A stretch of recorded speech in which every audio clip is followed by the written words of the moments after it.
Step back in time, my friends, to fight for your life. For Kain rises again. You've met the challenges of Soul Reaver and Blood Omen. Now you will face even bigger challenges in Blood Omen 2. Blood Omen 2 is kind of Kain rediscovering himself in many ways, where Kain is kind of introduced to a rude awakening early on in the game and kind of has to ascend to power once again. Kain has been resurrected by the few remaining vampires that are alive in Nosgoth, and they need him to infiltrate the Seraphim, try to figure out who the Seraphim Lord is, what is this new magic he's using to kill all the vampires, and try to overthrow him and regain his conquest of Nosgoth. In a world of darkness, it's hard to tell who is on the side of the just and who is a force for evil. Such is the case with Kain. One of the great things about the Legacy of Kain universe is it's not so clear-cut who's the good guys, who's the bad guys. There are characters who you may paint as the bad guy, and all of a sudden you then realize that this guy's actually doing something which is of benefit to somebody else. Kain himself is very self-centered. Everything he does is about what's best for Kain at that time, regardless of whether it's seen as a good thing by the world or an evil thing by those around him. Kain himself is not necessarily a good guy trying to defend the common man. Kain has this very, very clear set of goals of taking over Nosgoth and turning the world to his will. One day my people would know me again for their lord, but the vampires who were traitors to their kind would know me first of all. You will enter this world in a weakened state, and you will have to use all your cunning to grow strong once again. Kain actually begins the game stripped of most of his former powers. He retains the ability, or some aspect of the ability, to hide himself in mist. Therefore, he's out of the range of most human senses. Later on, you'll also get the charm ability, where you target another character in the game, and then when you activate it, you actually get inside their head, and the camera moves behind them, and now you control that person. And Kain himself will have to actually defeat bosses who are powerful in that particular dark gift.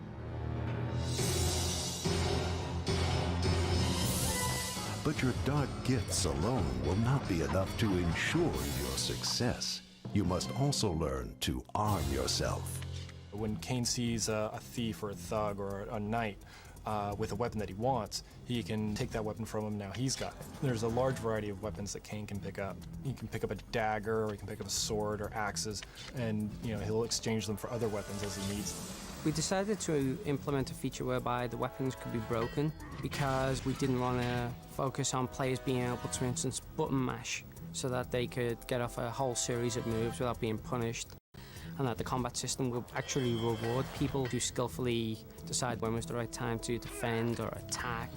It also helps us display just how powerful Kain's strikes in the world are, that you can shatter a weapon upon an enemy.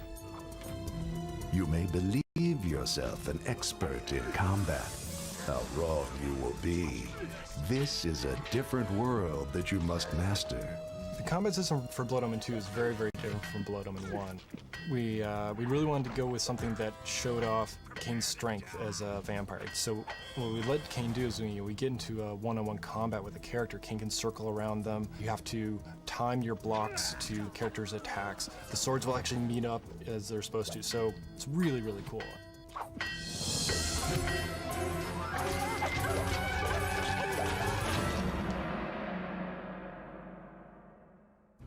But to show off sort of Kain's strength and power, we also let Kain grab other characters. If he can get inside their attacks, he can actually grab them by the neck, lift them up. He's got a weapon. He can do really mean things to them and toss them away. One thing we've tried to retain for the player is a maximum amount of actions they can perform with the simplest amount of button presses.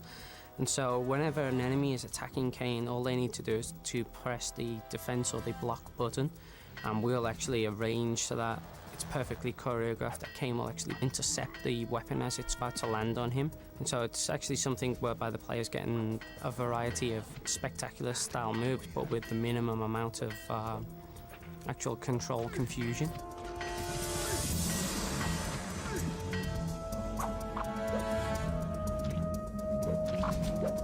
Then Kain can also dodge to the side around the person to try to get away from the attack. Now, some of the attacks your opponents have are unblockable. And they have a very special graphic to sort of communicate to the player that you can't block this attack, you have to just get out of the way. Generally, only the larger, stronger enemies have those types of attacks. It is a mysterious set of forces that controls your fate. You would be wise to learn about them carefully and harness their power. Glyph technology is something that's very mysterious to the world at the beginning of the game.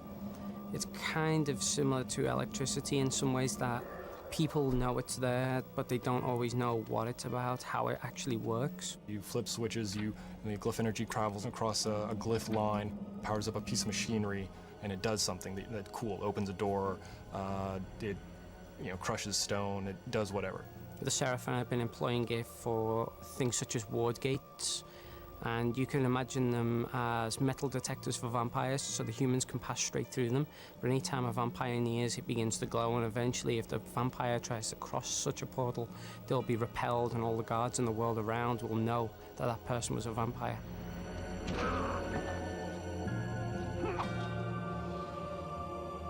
In playing Kain, beware, or you too can fall victim to his spell. I think vampires are something that has always been kind of on the edges of being in vogue. It's always mysterious, it's seductive. For some people it's erotic, perhaps. I don't think it's anything that particularly comes in and out of fashion. It's just always ever-present. Kain's the most recognized bad guy in video games, and he's really cool, and people love playing him.